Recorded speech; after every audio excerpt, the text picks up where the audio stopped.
하나님 아버지, 우리를 사랑하시고 축복하셔서 하나님의 자녀로 또 주님의 제자로 또 주의 사도로 주의 종으로 부르시고 인도하신 은혜 감사드립니다.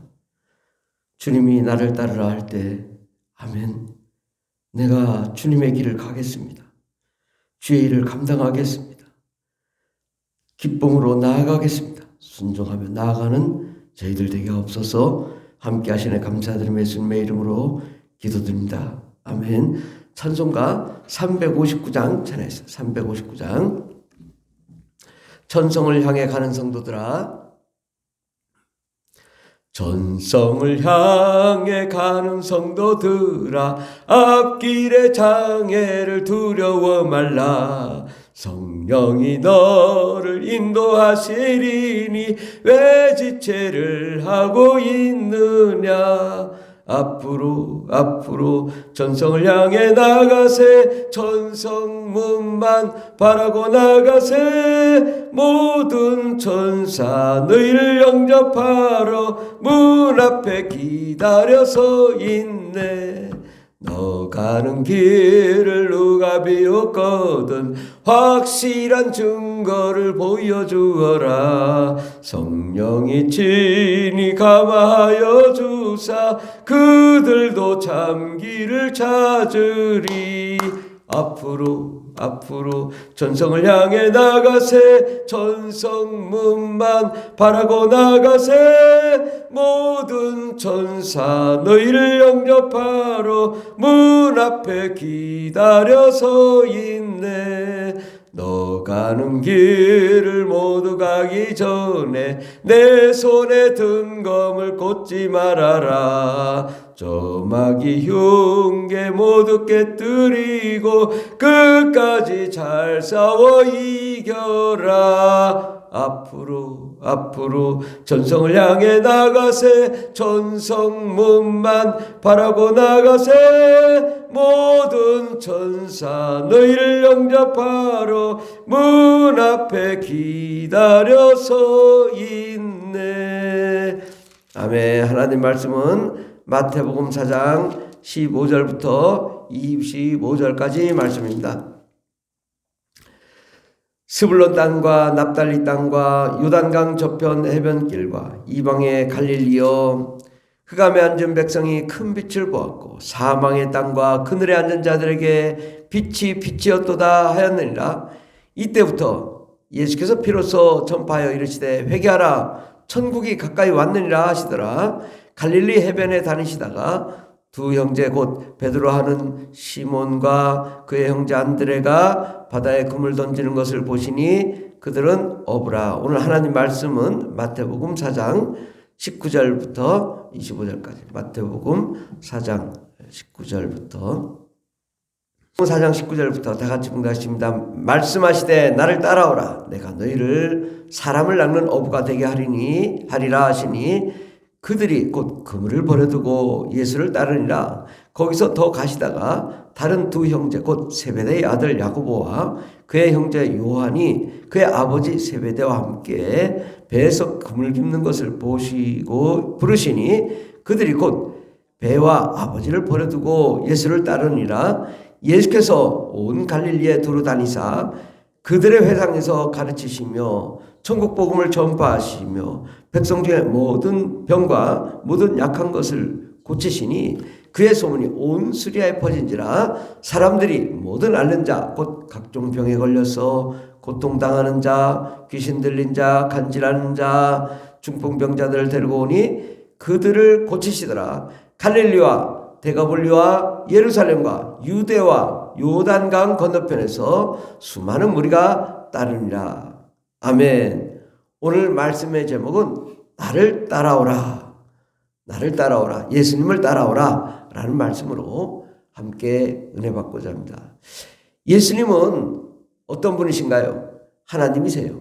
하나님의 아들이시고 또 만왕의 왕이시고 전능하신 분이시고 창조주이시고 불가능이 없는 무소부재하신 전능하신 하나님이십니다. 그런데 그 주님도 아버지께서 세상에 내려가라.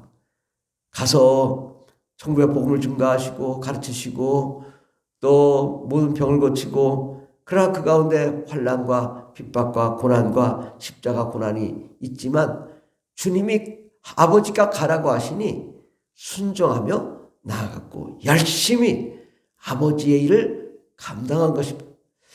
우리는 예수님이 예수님이 하고 싶어서가 아니라 아버지께서 원하시니 순종하며 나아가고 자발적으로 기쁨으로 나아간 것입니다. 또한 이제 예수님께서 이제 처음부터 복음을 전하시며 흑암에 앉은 백성이 큰 빛을 보았고 사망의 땅과 그늘에 앉은 자들에게 빛이 비쳤도다. 하나님의 놀라운 영광의 역사가 예수 그리스도부터 나타납니다. 이때부터 예수께서 비로소 전파에 이르시되 회개하라, 천국이 가까이 왔느니라. 드디어 이제 예수님이 회개하라, 천국이 가까이 왔다 라고 하시며, 그 천국이 누구겠어요? 예수님이시죠. 예수님은 하나님의 나라요 천국입니다. 그 예수님을 증거하시고 하나님 나라를 전파하시고 그렇게 사역을 감당하실 때에 이제 갈릴리 해변에 다니시다가 두 형제 곧 베드로라는 시몬 또 그 형제 안드레가 바다에 그물 던지는 것을 보시니 어부라. 어부인데 주님이 그들을 만나서 나를 따라오라. 예수님을 따라오라. 내가 너희를 사람을 낚는 어부가 되게 하리라. 목적이 분명하죠. 무엇을 하기 위해서? 사람을 낚는 어부. 사람을 낚는 어부. 그렇죠. 어떤 방법으로든 다양한 방법으로 사람을 구원하여 천국에 입성하는 이 일을 감당하는 자로 세우셨습니다. 우리는 때로는 나를 따라오라. 주의 종만 하는 것인가? 그렇지 않습니다. 저도 성령을 받고 은혜를 받고 정말 주의 종 길을 간다고 하지만은 또 그렇지 못하고 하나님 막으셨습니다. 그래서 공무원이 되고 또 했지만은 공무원이 되고서도 교회를 아마도 3번 정도 세운 것 같아요. 목사님을 모시고 와가지고 교회를 세우고 부흥을 하고, 그래서 한번 부흥할 때마다 150명씩 막 사람들이 올라오고 그랬죠. 그때는 지금 교회만 세워도 정말 사람들이 많이 왔던 것 같아요. 어쨌든 그렇게 주의 일을 주의 종으로서 감당하지만 그때 평신도였단 말이죠. 평신도가 뭘 할 수 있냐? 아니요. 평신도가 사역을 더 많이 할 수 있습니다. 오히려 목회자가 되고 나니까 할 수 있는 여건이 쉽지가 않아요. 그러나 평신도는 이것저것 아무거나 다 할 수 있기 때문에 주님이 나를 따라오라 말씀하실 때 우리는 목회자든 평신도든 누구든 다 주님을 따라가야 될 줄 믿습니다. 하나님의 나라에 이르는 빈부귀천이 없고 또 어떤 직분에 상관없이 주님이 나를 따라오라.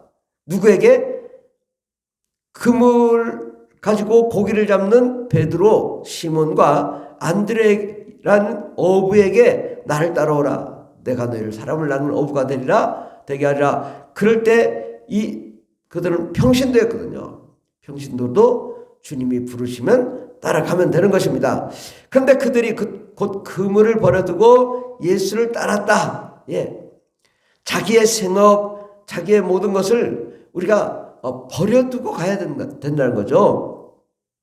그렇다고 다 버리는 것이 아니라 우리가 1차적으로 마음으로는 정말 하나님이 원하시면 내가 어떤 것은 순종하며 나아가겠습니다 라는 마음을 가지고 나아가야 되는 것이고, 또 정말 주님이 아골골짝 빈들 어디에도 주님이 가라 하면 가겠습니다 라는 순종하는 마음으로 나아가야 될 줄 믿습니다. 정말 하나님이 곤란하신 분이 있어요. 아무리 주님이 불러도 자기의 여건 상황 이것 때문에 근심 걱정해서 주님을 따르지 못하는 자들이 있어요. 부자의 비유가 있잖아요. 제자가 되겠습니다. 너 재산 다 내려놓고 와라. 아이고 그거 못하겠습니다. 돌아간 사람이 있단 말이죠. 우리는 어떤 자가 돼야 되냐? 나 자신을 다 버릴 수 있어야 주님이 사용하시는 것입니다. 내가 너를 쓰겠다 하면 아멘, 내가 주님의 뜻대로 나아가겠습니다라고 순종하며 나아가야 될 줄 믿습니다. 21절에 보면 또 거기서 가시다가 다른 두 형제 곧 세베대의 아들 야고보와 그의 형제 요한이 그의 아버지 세베대와 함께 배에서 금을 깁는 것을 보시고 부르시니 그들이 곧 배와 아버지를 보내두고 예수를 따랐습니다. 아, 주님이 부르시면 배와 아버지와 가정을 가족이라도 버려두고 예수를 따른다. 우리는 정말 주님이 부르신다면 우리가 순종해야 될 줄 믿습니다. 우리가 하나님의 나라에 들어갔을 때 하나님께서 말씀하실 것이 있어요. 너 왜 그때 내가 불렀는데 왜 안 따랐어? 이거만큼 큰 책망이 없어요. 하나님이 야, 너는 나의 길을 좀 가야 되고 나를 좀 따라라 라고 했는데, 아, 주님, 나는 아니지요. 아, 나는 지금 할 일이 많아요. 지금 바빠요. 하나님이 나를 도우세요. 이러면 하나님이 천국에서 야, 넌 내가 그렇게 꿈으로 환상으로 계시로 또 말씀으로 너에게 말했는데 왜 순종 안 했어? 그건 정말 우리가 이 하나님 앞에 정말 책망받을 일이거든요.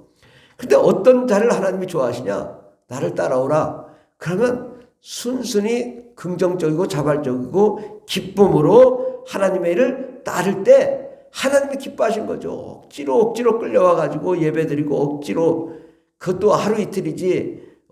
그러면 계속 그러면 하나님이 막 화가 나는 거예요. 불나는 거야. 하나님도 야, 너 정말 너 안 되겠다. 하나님이 그냥 버리신다고요. 그러니까 하나님이 기뻐하신 자는 한 개를 가르쳐주면 10개를 할 수 있는 사람, 10개를 가르쳤는데 한 개도 못하는 사람, 어떤 사람이 돼야 되겠냐, 그죠? 하나님이 내가 너를 쓰겠다, 나를 따라오라 하면 아멘, 내가 주님의 뜻대로 나아가겠습니다 라고 순종하는 자가 되어야 될 줄 믿습니다. 그런데 주님이 따르라고 할 때 무엇을 해야 되냐? 마태복음 4장 23절에 예수께서 온 갈릴리에 두루 다니시사 그들의 회당에서 가르치시며 천국 복음을 전파하시며 백성 중에 모든 병과 약한 것을 고치셨다. 주님이 하신 일을 보고 배우는 제자도의 길을 가야 될 줄 믿습니다. 제자로서 주님이 뭘 하시나, 어떤 걸 하시나, 주님이 하신 일들을 보고 배우는 시간이 필요한 거죠.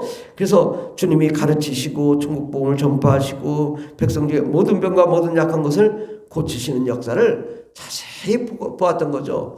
이를 자세히 보고 기록한 책이 마태복음, 마가복음, 누가복음, 또 사도 요한인 정말 어린 아이였지만은 그가 정말 얼마나 이 귀한 성경을 지었어요? 바로 예수님이 하신 일들을 그대로 보고 따르면서 하나님의 말씀을 기록함으로 정말 하나님의 그 큰 계획을 드러냈죠. 우리는 예수님의 제자로서 하나님의 말씀과 하나님의 가르치심과 또 하나님이 예수님이 행하신 일들을 우리가 그대로 보고 순종하며 또 모방하며 그대로 나아가야 될 줄 믿습니다. 천국 복음을 전파하며 백성 중에 모든 병과 모든 약한 것을 고치시니 그의 소문이 온 수리아에 퍼진지라. 사람들이 모든 앓는 자 곧 각종 병에 걸려서 고통당하는 자, 귀신 들린 자, 간질하는 자, 중풍병자를 데려오니 그들을 고치시더라. 이렇게 또 수많은 무리가 따르니라. 주님께서 하신 일들을 보고 그대로 모방하고 또 순종하고 나아가니 그 제자로서 성장하고 양육된 것입니다. 그런데 이제 예수님의 제자들이 예수님 십자가 못 박을 때 다 도망갔다가 또 이제 예수님 부활하신 다음에 다시 모여가지고 주님 말씀하시죠. 곧 성령을 받으라. 성령이 임하면 권능을 받고 온 유대와 사마리아 땅 끝까지 이르러 예수 그리스도의 증인이 되라. 이제 주님이 말씀하시길, 그다음에 이 다음에는 이제 뭐냐? 사도의 길을 가는 거죠. 사도란 뭐냐? 보내심을 받은 자라는 뜻이에요. 보내심을 받은 자, 제자로서 양육되는 거와 그 다음에는 보내심을 받은 자. 보내심을 받은 자는 어떤 자냐? 성령을 받은 자. 성령 충만함으로 하나님의 일을 감당하고 하나님의 능력을 행하고 하나님의 역사를 이루는 바로 사도의 일을 하는 것. 이것이 예수님을 따르는 것입니다. 바로 예수님을 따르는 성령을 받고 또 성령의 은사로 또 충만하고 또 그 다음에 하나님의 능력과 권세와 권능으로 예수님이 없어도 스스로 자발적으로 하나님의 일을 감당하며 땅까지로 예수 그리스도의 증인이 되는 것, 이것이 사도의 일인 것입니다. 주님이 나를 따라오라 라고 말씀하실 때 우리는 순종하며 나아가야 되고 또 기쁨으로 나아가야 되고, 하나님이 부르셨을 때 아멘, 내가 주님의 일을 감당하겠습니다, 하나님의 일을 감당하겠습니다, 자발적으로 한 개를 가르쳐주면 10개를 할 수 있는 그런 사람. 예수님도 그렇잖아요. 아버지께서 가라 하시니 자발적으로 막 한 개가 아니라 10개, 100개, 1000개를 하시는 분이 예수님이셨잖아요. 우리도 마찬가지로 주님이 내가 너를 쓰겠노라, 내가 너를 사용하겠노라, 나를 따라오라 하면 아멘, 내가 주님의 제자로서 천국 복음을 전파하시고 가르치시고 또 백성 중에 모든 약한 것을 고치는 사역을 우리가 해야 되는 거예요. 그리고 제자로서의 그런 배우고 가르치고 일을 하고, 그 다음에는 이제 사도로서 성령과 은혜와 능력으로 충만함으로 하나님의 권세와 권능 또 하나님의 은사로 좀 하나님의 일을 감당하는 자로서 땅끝까지로 예수 그리스도의 복음을 증거하는 증인의 역할, 이것을 해야 될 줄 믿습니다. 기도하겠습니다. 하나님, 주님께서는 우리를 부르셨습니다. 우리를 택하셨습니다. 우리를 또한 제자로 삼으시고 또 보내시기를 원하시고 또 온 세상에 보내어 하나님의 일을 감당하고 하라고 말씀하실 때에 아멘, 제가 여기 있습니다. 주님 무엇을 하든지 제가 주님을 따르겠습니다. 예수님의 제자들은 그물을 버려두고 예수를 따르고 또 배와 아버지를 버려두고 예수를 따랐습니다. 하나님, 우리가 마음만이라도 우리가 다 버리고 주님을 따르는 자들이 되게 하시고, 그럴 때 우리 가정의 문제, 인생의 문제, 삶의 문제가 다 해결되게 하여 주시고, 우리 앞길에 평탄한 길, 은혜의 길, 소망의 길, 승리의 길을 활짝 열리게 하시고, 우리가 꿈꾸고 원하고 바라는 놀라운 역사가 일어나게 도와주시옵소서. 함께 하시네 감사드리며 예수님의 이름으로 기도드립니다. 아멘. 주여 감사합니다. 있습니다. 주여 주여 주여, 할렐루야 할렐루야, 감사합니다. 온전히 주님의 제자로 사도로 주님을 따르는 저희들이 되게 없어서 역사여